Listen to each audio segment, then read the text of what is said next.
welcome back once again. Let's continue with the next case scenario, which is case scenario number 34. अब ये फटाफट से finish होने ही वाले हैं. इसके बाद आई विल ट्राई कि today I will be uploading जितना मैक्सिमम मुझसे हो पाएगा. I will try to upload because मेरे पास बहुत सारे चैप्टर्स की रिक्वेस्ट आ रही है and I am noting down the chapters. जो चैप्टर्स आप लोग बता रहे हैं मैं नोट डाउन करके रख रही हूँ and I will start uploading the chapters revision also.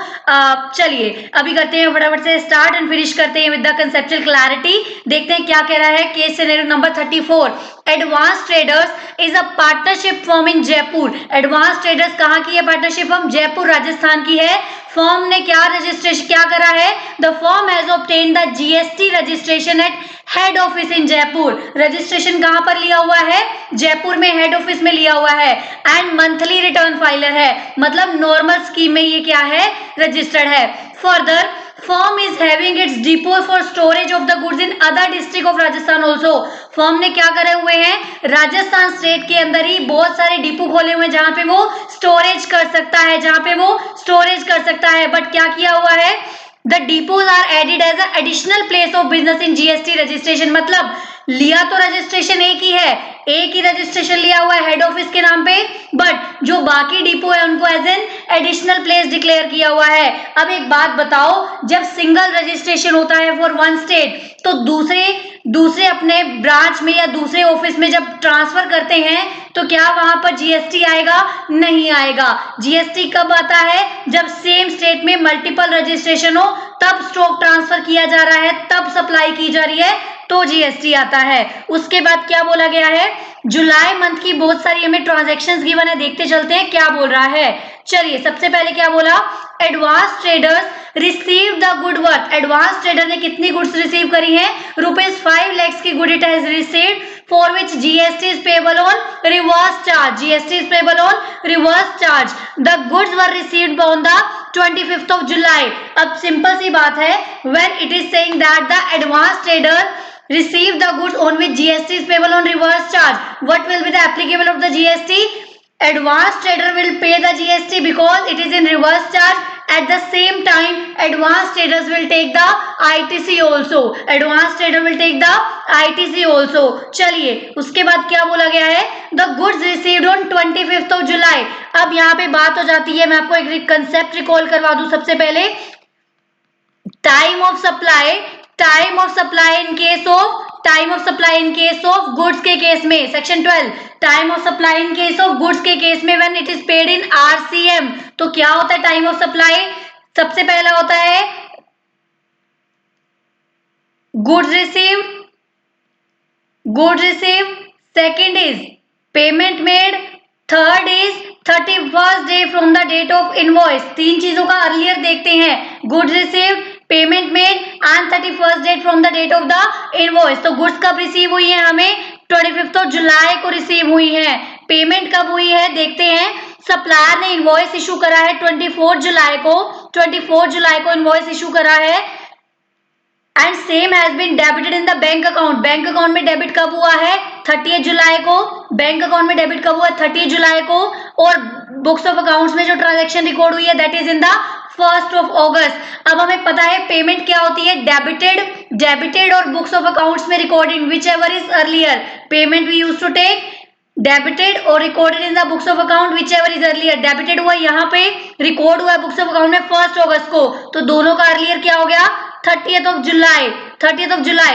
Now third point, 31st day from the date of the invoice. 31st day from the date of the invoice. Date of the invoice कब है? 24 जुलाई. 31st day कब आएगा? अगस्त में जाके आने वाला है. तो अल्टीमेटली इन दोनों से तो बाद में ही आएगा. तो earliest of the following, earliest क्या हुआ? 25th of July. तो 25th of July would be the time of supply. 25th of July would be the time of supply.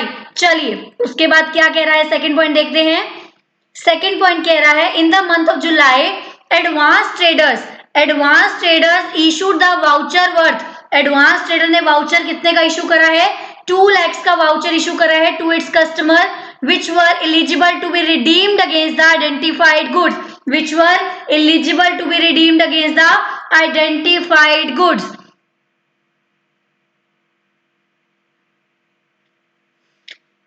अब आपको ये पॉइंट याद करना होगा, जब भी वाउचर्स इश्यू किए जाते हैं, अगर it is redeemed against the identified goods, हमें पहले ही पता है कि क्या गुड्स इसके बदले में जाने वाली हैं, तो क्या होता है, तो टाइम ऑफ सप्लाई क्या होता है, at the time of issue of the voucher. But हमें नहीं पता कौन सी गुड्स इसके अगेंस्ट रिडीम होंगी, तो क्या होगा टाइम ऑफ सप्लाई, जब एक्चुअल में रिडीम किया जाएगा, जब एक्चुअल में रिडीम किया जाएगा। यहाँ पर क्या बोला है, आइडेंटिफाइड गुड्स है, हमें पता है वाउचर किस गुड्स के अगेंस्ट रिडीम होने वाला है, तो टाइम ऑफ सप्लाई क्या आएगा, जुलाई ही आ जाएगा। टाइम ऑफ सप्लाई क्या आएगा, जुलाई ही आएगा। Also, certain set of customer were issued the voucher worth इतना, the said vouchers are eligible to be redeemed against any supply।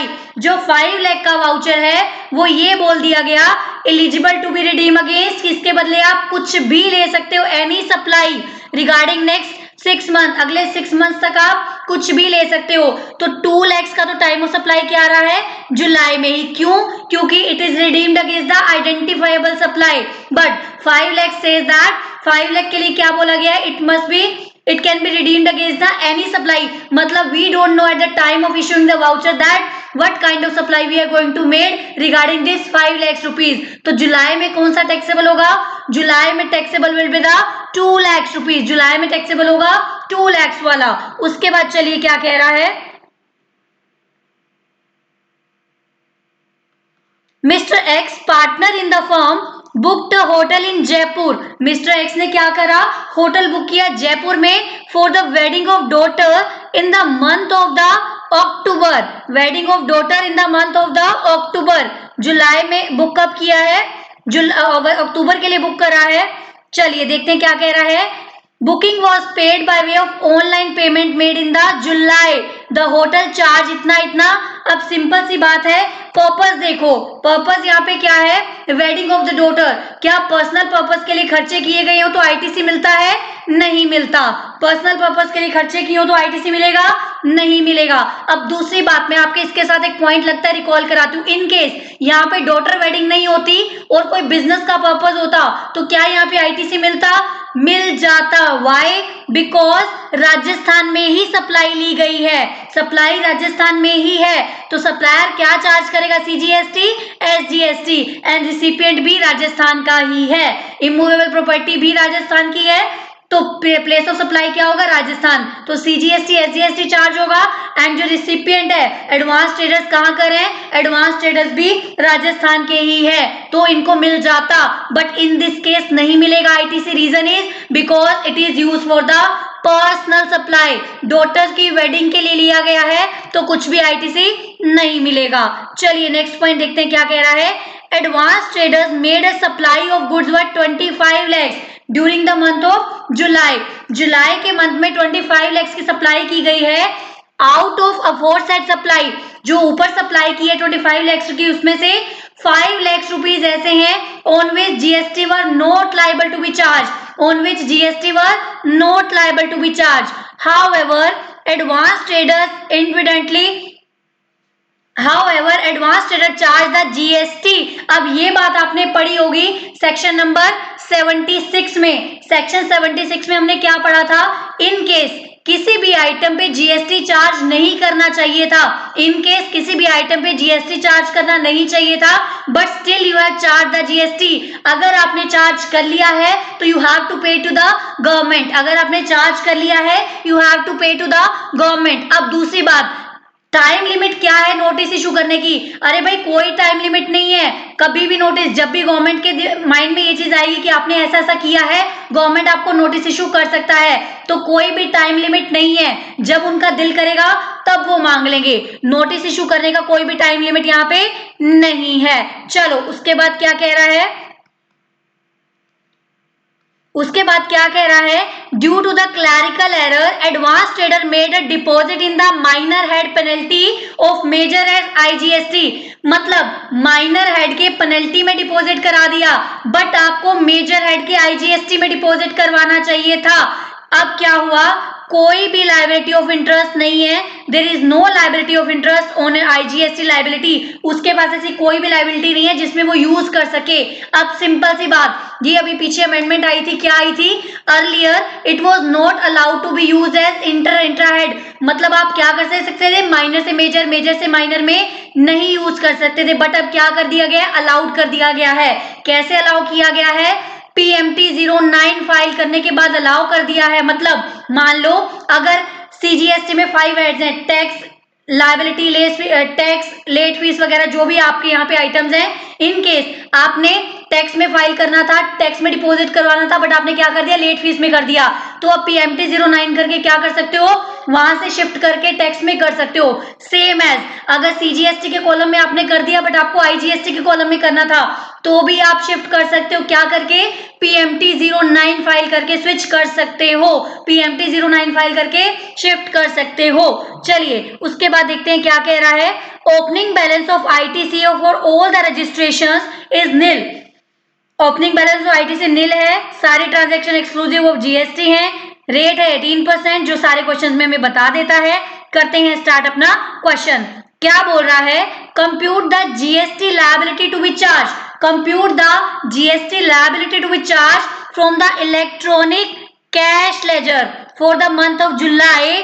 आप क्या करो? जुलाई के मंथ का इलेक्ट्रॉनिक कैश लेजर में दिखाओ कितना उसको डिस्चार्ज करना है, कितना डिस्चार्ज करना है देखना पड़ेगा। चलिए देखना पड़ेगा। अब ऑब्वियस सी बात है, इलेक्ट्रॉनिक कैश लेजर से क्या देगा? वो पहले देखेगा कितना आउटवर्ड सप्लाई है, इनवर्ड का ITC लेस करेगा, और RCM में जो पे करना है उसको भी वो ऐड करेगा। चलिए लाइन वाइज चलते चलते हम कंप्लीट करते चलते हैं लाइन वाइज। सबसे पहली बात, पहले पॉइंट में कोई ऐसी हमारी लायबिलिटी है? फर्स्ट पॉइंट में लायबिलिटी है हमारी रिगार्डिंग द RCM। मैं साथ साथ नोट डाउन करती चलूंगी सो दैट हमारा आंसर फटाफट से आ जाए।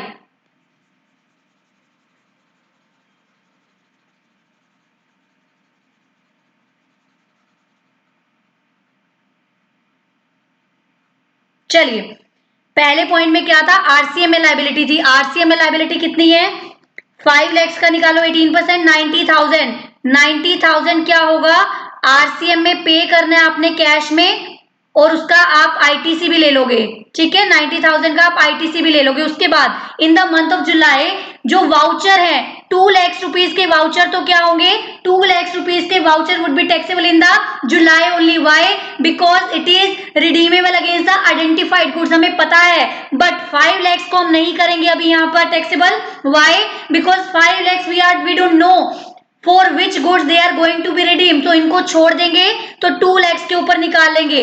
2 लाख के ऊपर निकालेंगे 18%, 36,000 हमें यहाँ पर पे करना है। 36,000 हमें यहाँ पर पे करना है। उसके बाद होटल का कोई भी IGST, कोई भी हमें टैक्स ITC नहीं मिलेगा। क्यों? क्योंकि ये पर्सनल सप्लाई के लिए। उसके बाद एडवांस ट्रेडर ने क्या करा? सप्लाई करी थी गुड्स 25 लाख की। 25 लाख में से 5 लाख ऐसी अमाउंट थी, 5 लाख ऐसी अमाउंट थी जिसपे आपको कलेक्ट करना ही नहीं था। अब 20 लाख तो देखो नॉर्मल है, 20 लाख इज वेरी सिंपल कि नॉर्मल सप्लाई है जिसपे हमने GST पे करना है। बट जो 5 लाख है उस पे हमने ये तो पता कर लिया, क्या जान लिया हमने?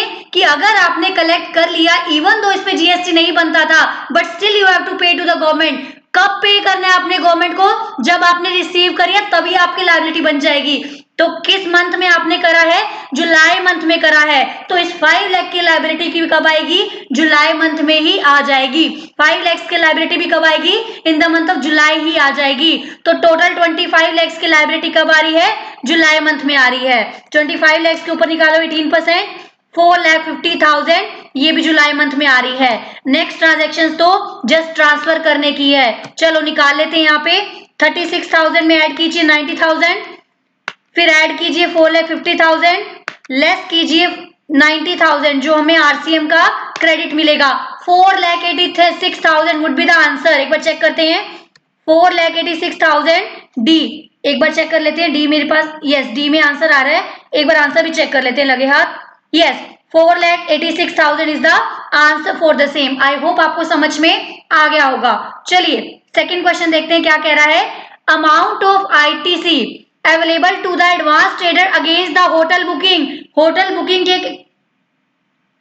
बुकिंग के एक्सपेंस के लिए क्या आपको आईटीसी मिलेगा? अरे नहीं नहीं नहीं नहीं, कोई भी आईटीसी नहीं मिलेगा।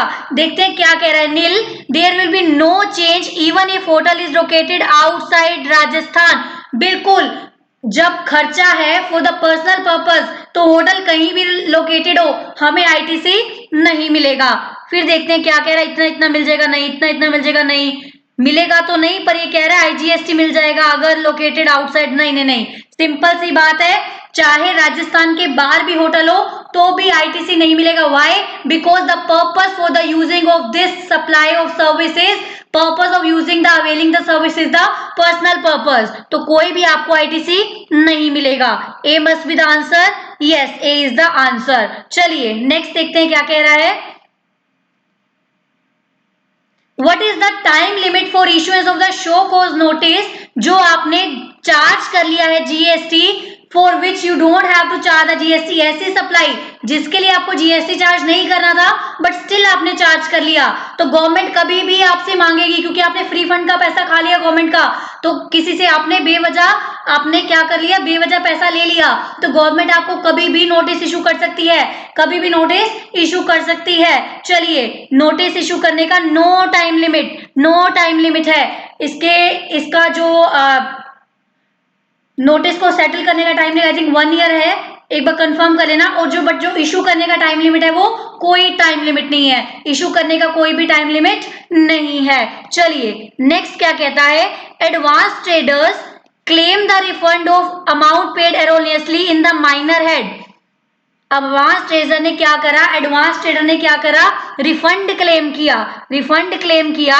The authority rejected the refund claim. Authorities ने क्या करा, रिजेक्ट कर दिया।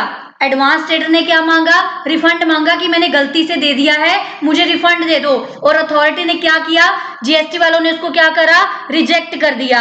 एडवांस ट्रेडर ने फिर क्या करा, एडवांस ट्रेडर ने सिविल सूट फाइल कर दिया बिफोर द जुरिस्डिक्शनल मजिस्ट्रेट। मतलब हाई कोर्ट सुप्रीम कोर्ट में जाने की बात कर रहा है वो। सिंपल सी बात, हमें जीएसटी में केस कैसे फाइल करने हैं वो हमें एक पूरा का पूरा पैटर्न बताया है। सबसे पहले हमें एपेलेट अथॉरिटी के पास जाना है, फिर एपेलेट ट्रिब्यूनल के पास जाना है, फिर हाई कोर्ट, फिर सुप्रीम कोर्ट। एक चेन गिवन है। You can not directly go to the civil courts. अब इसने गलत किया है, आंसर देखते हैं क्या बनेगा। जब jurisdictional magistrate can direct the authority to process the refund। नहीं, आप जा ही नहीं सकते, तो वो पे एक्सेप्ट भी नहीं करेंगे। jurisdictional magistrate can redirect the matter। नहीं, jurisdictional magistrate can order। नहीं, वहां जा ही नहीं सकते भाई। jurisdictional magistrate can not pass the any order। बिल्कुल सही, आप वहां जा ही नहीं सकते, क्योंकि वहां पर आपको एक प्रॉपर पैटर्न के साथ जाना है। आप एपेलेट ट्रिब्यूनल से डिससेटिस्फाई हुए तभी आपको हाई कोर्ट में जाना है, तो वो कोई भी ऑर्डर इसके रिगार्डिंग पास नहीं कर सकता। D must be the answer. Yes, चलिए सही आ रहा है। उसके बाद देखते हैं क्या है लास्ट वाला। Advance trader wants to utilize the amount paid erroneously। Advance trader क्या करना चाहता है, जो उसने गलती से पेनल्टी हेड में पे कर दिया आईजीएसटी के, वो क्या करना चाहता है, जो उसने माइनर हेड में पे कर दिया पेनल्टी में, वो टैक्स लायबिलिटी पे करने में करना चाहता है। क्या वो कर सकता है? बिल्कुल कर सकता है, ऑब्वियस सी बात है। अब क्या हो गया है, एडजस्टमेंट अलाउड है थ्रू द PMT 09। आप उसको ट्रांसफर कर सकते हो। Please select the correct option. वो कह रहा है करेक्ट ऑप्शन बताओ। देखो, amount can be utilize only for discharging the penalty. नहीं, अब ऐसा नहीं है। Amount can be utilize for discharging the liability of IGST under any minor head। The amount can be utilized for liability under the any minor or major head। The amount can be utilized for only for discharging the penalty amount to the IGST। नहीं, वो क्या कह रहा है, minor head के लिए भी आप यूज कर सकते हो, मेजर के लिए भी यूज कर सकते हो, बट उससे पहले आपको क्या करना पड़ेगा, उससे पहले आपको PMT 09 फाइल करना पड़ेगा। यहाँ पे वो दिया ही नहीं है, एक्चुअली इनको देना चाहिए था कि उसके थ्रू आप वहां पे जा सकते हो। ठीक है, तो आप माइनर हेड में भी कर सकते हो, मेजर में भी कर सकते हो। मतलब माइनर मेजर का मतलब मैं फिर से रिप्लाई कर रही हूँ एक बार। CGST के अंदर 5 हेड्स, IGST के अंदर 5 हेड्स। आप IGST के 5 हेड्स टैक्स और पेनल्टी को आपस में शिफ्ट कर सकते हो, बिल्कुल। अब आप माइनर में से उठा के मेजर वाले, मतलब आईजीएसटी से सीधा सीजीएसटी में डालना चाह रहे हो वो भी कर सकते हो, माइनर और मेजर में कर सकते हो। चलो यहाँ पे हो गया हमारा आंसर करेक्ट, कंप्लीट हुआ केस सिनेरियो नंबर 34। चलिए मिलते हैं next time, till then bye bye, take care, stay connected and motivated रहिए ऑलवेज, बिकॉज बहुत जरूरी है इस टाइम पे मोटिवेशन। चलिए okay bye bye, take care.